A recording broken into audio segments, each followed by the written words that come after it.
Olá pessoal, sejam bem-vindos a mais um vídeo do nosso canal. Eu sou o professor Olibário e neste vídeo eu quero começar uma série sobre Diagrama Entidade Relacionamentos, ou DER. O DER serve para a gente modelar em termos gráficos, ou seja, visuais, um banco de dados. Então a gente vai pegar uma situação do mundo real e vai modelar de forma visual por meio desse diagrama. Nesta aula eu vou falar sobre os principais elementos de um DER, que são entidade, atributos, relacionamentos e cardinalidade. Vamos lá. No DER, a entidade é qualquer coisa para a qual a gente deseje armazenar dados. Quero armazenar dados de funcionários. Funcionário será uma entidade do meu banco de dados. Quero armazenar dados sobre carros. Carro será uma entidade do meu banco de dados. Quero armazenar dados sobre imóveis. Imóvel será uma entidade do meu banco de dados. E assim por diante. As entidades no meu banco de dados possuem atributos, que são os campos que diferenciam uma entidade da outra. Por exemplo, o que diferencia um carro do outro? A placa, a cor, a marca, o modelo, o ano e assim por diante. Então eu tenho a entidade carro, que é formada pelos atributos placa, cor, modelo, marca e ano. O que diferencia um funcionário de outro? Por exemplo, o CPF, o nome, o endereço, o telefone, e-mail, salário, dentre outras possibilidades. No DER, as entidades são representadas por retângulos e os atributos por elipses.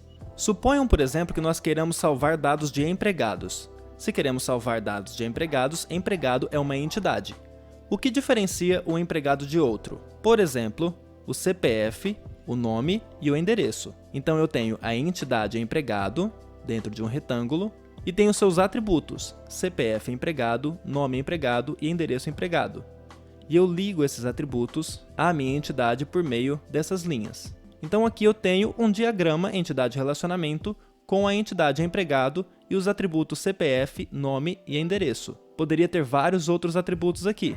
Isso vai depender do que eu preciso armazenar para o empregado no meu banco de dados. Se eu pensar empregado como uma tabela, eu teria uma tabela empregado, e os atributos seriam as colunas dessa tabela. E eu teria então vários valores possíveis dentro dessa tabela, várias linhas possíveis. Por exemplo, a Maria que mora na rua X e tem este CPF. O José que mora na rua Y e tem este CPF. E assim por diante. No DER, a gente não tem os dados, ou seja, a gente não sabe no diagrama quais são os valores que estão armazenados para uma entidade. A gente só sabe que existe essa entidade empregado e que ela é formada por CPF, nome e endereço. Em geral, o nome das entidades vem com a primeira letra maiúscula. Aqui eu coloquei todas em maiúsculas, mas a convenção diz que a primeira letra está em maiúsculo. E sempre no singular, então não importa quantos empregados nós tenhamos no banco de dados. O nome da entidade será empregado no singular. O nome dos atributos também geralmente vem no singular. Se o empregado tiver vários telefones, eu coloco o atributo telefone no singular. Isso é o que diz a convenção, não significa que se eu fizer diferente estará errado. Eu posso fazer diferente, mas eu não estarei seguindo o que a maioria dos projetistas faz. Dentre os atributos de uma entidade, eu especifico pelo menos um, que será a chave primária. A chave primária representa um conjunto mínimo de atributos que identificam de maneira única uma entidade. O valor da chave primária nunca será duplicado dentro de uma entidade. E eu identifico a chave primária grifando o atributo dentre os atributos que existem. Então, CPF empregado, neste caso, é minha chave primária porque ele está grifado. Por que CPF foi escolhido como chave primária? Porque é impossível que dois empregados tenham o mesmo CPF. Então, este valor será único dentro da tabela. Ninguém pode ter o CPF da Maria. Ninguém pode ter o CPF do José. E assim por diante. Por quê? Porque o CPF está grifado no meu diagrama entidade-relacionamentos. Ele é chave primária. Vimos então a entidade, os atributos, a chave primária. Agora vamos ver relacionamentos.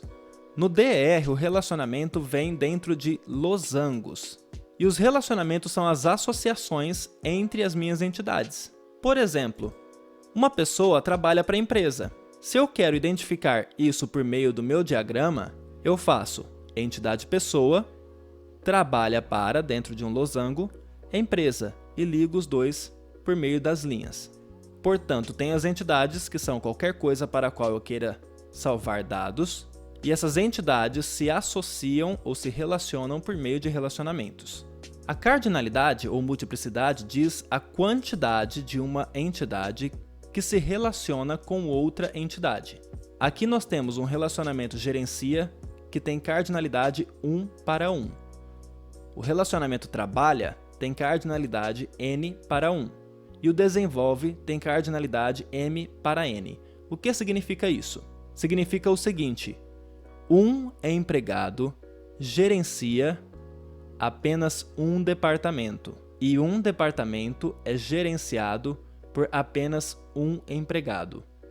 Eu sempre leio o 1 de uma entidade, o relacionamento, e vejo a cardinalidade do outro lado para saber a quantidade de entidades que se relacionam com essa entidade de cá. Então, um empregado gerencia, olha a cardinalidade de cá, é 1. Então, um único departamento. E eu posso ler no caminho inverso também.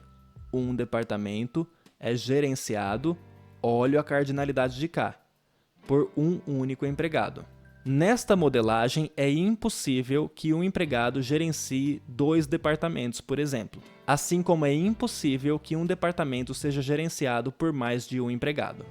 Neste segundo caso, eu tenho um empregado trabalha para, olha a cardinalidade de cá, um único departamento. Então não importa se é N do lado de cá, eu sempre leio um empregado trabalha para um departamento.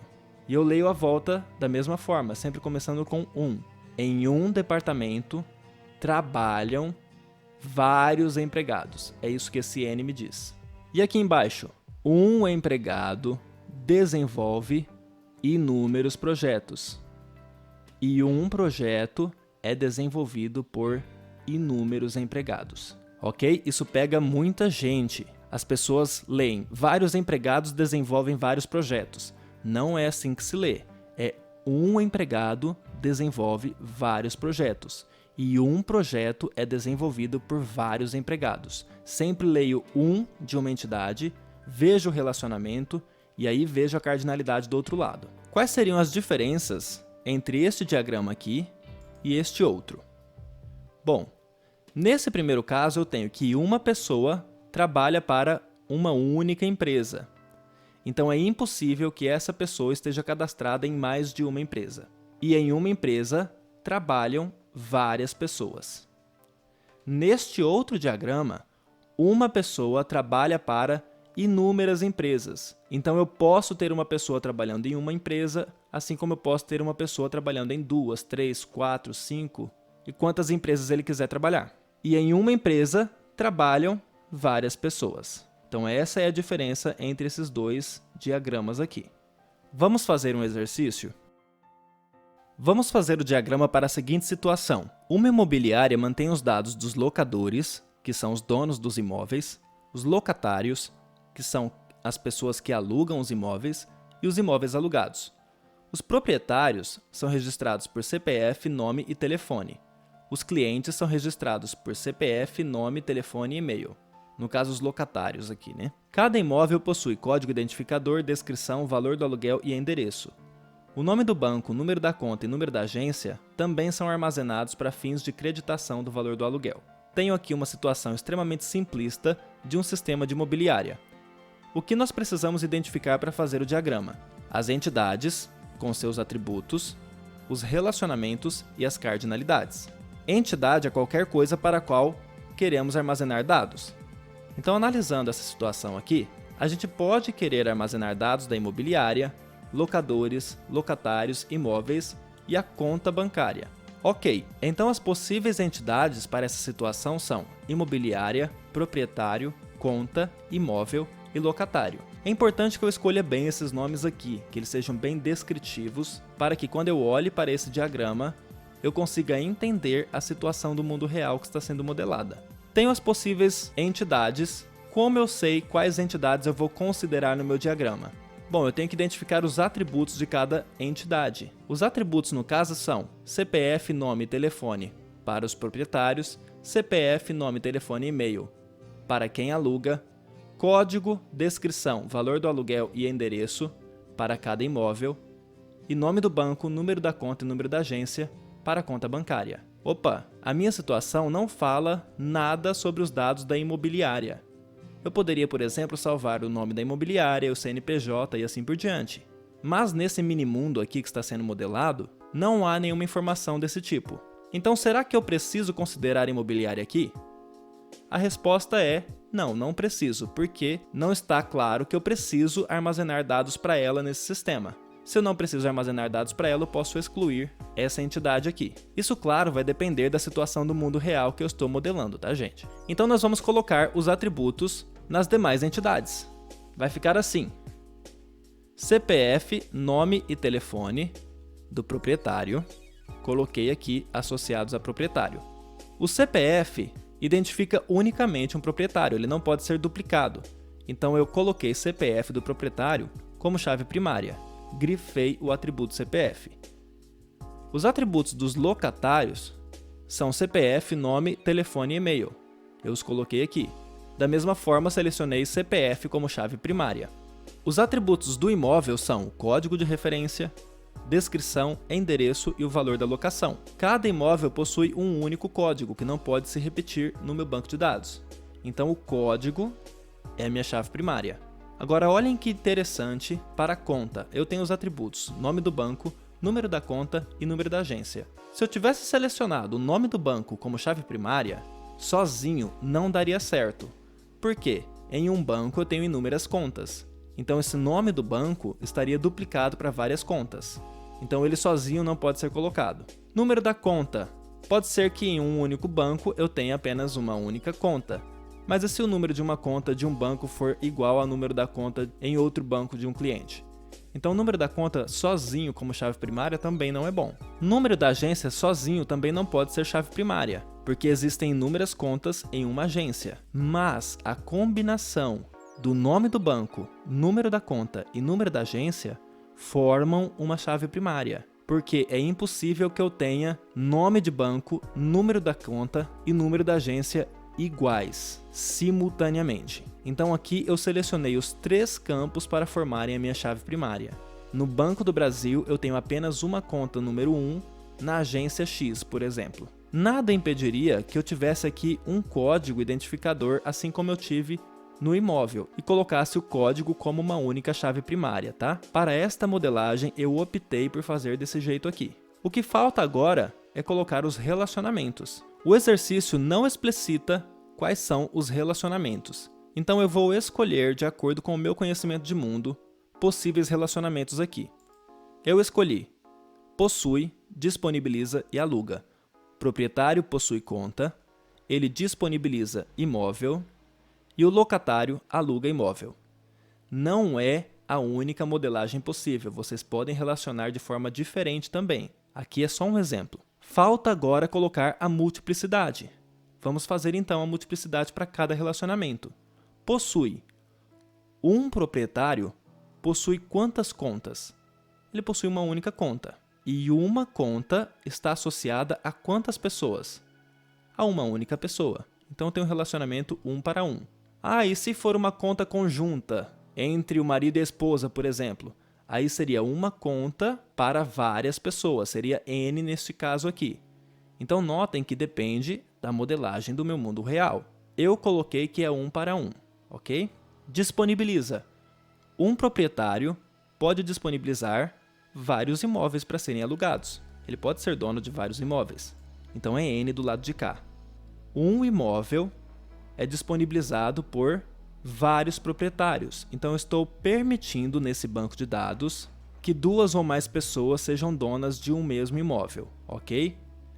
Se eu não quisesse que isso acontecesse, do lado de cá seria 1. Aluga. Um locatário pode alugar inúmeros imóveis. Por exemplo, uma casa e um imóvel comercial, por exemplo. E um imóvel pode ser alugado por apenas um locatário. Então, nessa minha modelagem, eu tenho um relacionamento 1 para N, M para N e um relacionamento 1 para 1. Eu poderia modelar de várias formas diferentes. O que não mudaria seriam os atributos mas eu poderia mudar, por exemplo, a chave primária da conta e poderia mudar os relacionamentos entre as minhas entidades e ainda assim modelar de forma correta o meu banco de dados. Se você gostou desse vídeo, se inscreva no nosso canal, clique em gostei aqui embaixo e compartilhe o vídeo com seus amigos. Isso nos ajuda muito. Não se esqueça também de ativar o sininho das notificações para ficar por dentro de todos os nossos conteúdos. Um abraço e bons estudos!